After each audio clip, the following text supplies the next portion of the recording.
সুপ্রিয় দর্শকবৃন্দ, ইকোটেক মাস্টারের নতুন ভিডিওতে আপনাদের সবাইকে স্বাগত জানাচ্ছি।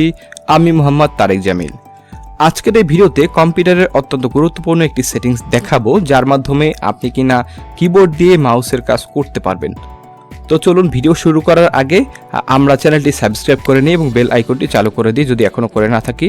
তো চলুন আমরা এখন ভিডিওটি শুরু করি। প্রথমে আমরা স্টার্ট বাটনে ক্লিক করব। এখানে দেখতেই পাচ্ছেন আমি ক্লিক দিয়েছি। এখানে আপনারা লিখবেন মাউস কিস, MOUSE। হ্যাঁ, এখানে চলে এসছে turn mouse keys on or off. Okay, এরপর আমরা যে কাজটি করব এটি হচ্ছে turn on mouse keys to use the numeric keypad to move the mouse. এটি অন করে দিব। অন করে দেওয়ার পর এখানে অপশন রয়েছে, একটি রয়েছে নাম লক। অন করা থাকলে সেক্ষেত্রে যদি আপনি চালাতে চান মাউস কি সেটি করতে পারবেন। আমি সাধারণত এটি টিক চিহ্ন অফ করেই রাখি, বিকজ নাম লক নাম্বারের জন্য ব্যবহার করি। নাম লক অফ করা থাকা অবস্থায় কাজ করব। এখন কিবোর্ডের একদম ডান পাশে যে কিগুলো রয়েছে সেগুলো থেকে 5-এ দিলে হচ্ছে যে কোনো কিছু সিলেক্ট হবে। এই যে সিলেক্ট হচ্ছে, হ্যাঁ আমি 5-এ দিয়েছি কিবোর্ডে। আমি যদি এখানে এই অপশনটিও চালু করে দেবেন, hold the control key to speed up the shift key. এখন আমি কন্ট্রোল কি প্রেস করে আপনার যে কিবোর্ডের নামপ্যাডের ডান পাশে রয়েছে সেখানে কন্ট্রোল 7 দিলে উপরে বাম পাশে যাবে, হ্যাঁ কন্ট্রোল 3 দিলে নিচে ডান পাশে, কন্ট্রোল 9 দিলে উপরে কর্নারে, কন্ট্রোল 1 দিলে নিচে কর্নারে, কন্ট্রোল 6 দিলে ডানে, কন্ট্রোল 4 দিলে বামে।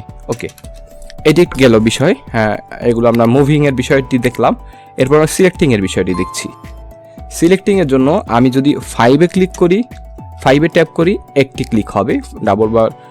ডাবল টাইমিং ক্লিক করলে হ্যাঁ ডাবল ক্লিক হবে। আমি আবার 5-এ, আমি কিন্তু এখন মাউস ইউজ করছি না, হ্যাঁ করেছি এখন, কিন্তু যে আমি কিবোর্ড দিয়ে মাউসের কাজ করছি দর্শকবৃন্দ। এখন আরেকটি বিষয় হচ্ছে, সেটি হচ্ছে আপনি যদি উপরে যে মাইনাস চিহ্ন রয়েছে কিবোর্ড কিপ্যাডে, মাইনাসে দিলে এখন সব কিছু রাইট সাইডের কাজ করবে। হ্যাঁ, আবার যদি আপনি অবলিক সাইনটা দিয়ে দেন, স্টারের পাশে অবলিক, স্টারের ডান পাশে হচ্ছে মাইনাস, মাইনাসে দিলে হচ্ছে আপনার কি কাজ করবে, ডান বাটনের কাজ করবে। আবার নর্মাল কন্ডিশনে ফিরিয়ে আনতে হলে আপনাকে অবলিক সাইনে দিতে হবে। এই ছিল মোটামুটি শর্টকাট কি। আরও যদি এখানে বলি আমি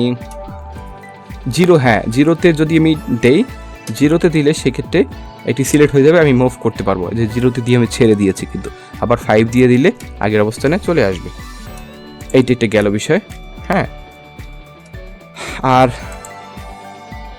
মোটামুটি দেখানোর চেষ্টা করলাম আপনাকে।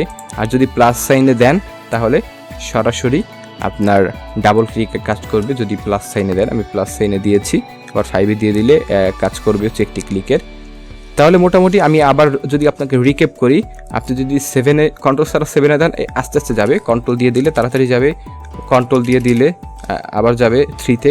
মোটামুটি এখানে যে বাটনগুলো রয়েছে 1 2 3 4 6 7 8 9, এই বাটনগুলো হচ্ছে 5-এর রাউন্ড চারিদিকে বাটনগুলো হচ্ছে মুভ করার জন্য, 5 হচ্ছে সিলেক্ট করার জন্য। অবলিক বাটনে দিলে হচ্ছে আপনার লেফট সাইডের কাজ করবে, হ্যাঁ। আর মাইনাস দিলে হচ্ছে আপনার রাইট সাইডের কাজ করবে, এই তো দর্শকবৃন্দ। আবার যদি আগের অবস্থায় ফিরিয়ে আনতে চাই, অবলিক দিয়ে আমি সিলেক্ট করব। তো মোটামুটি আমি মাউস কি আপনাদেরকে দেখানোর চেষ্টা করলাম দর্শক। ভিডিওটি আশা করি আপনার কাছে ভালো লেগেছে। ভিডিওটি ভালো লাগলে লাইক, কমেন্ট, শেয়ার, সাবস্ক্রাইব করে সাথে থাকবেন। দেখা হবে ইনশাআল্লাহ পরবর্তী ভিডিওতে। কথা হবে, গল্প হবে, আড্ডা হবে। সেই পর্যন্ত সবাই ভালো থাকবেন, সুস্থ থাকবেন, নিরাপদে থাকবেন। সবাইকে অসংখ্য ধন্যবাদ। আল্লাহ হাফেজ।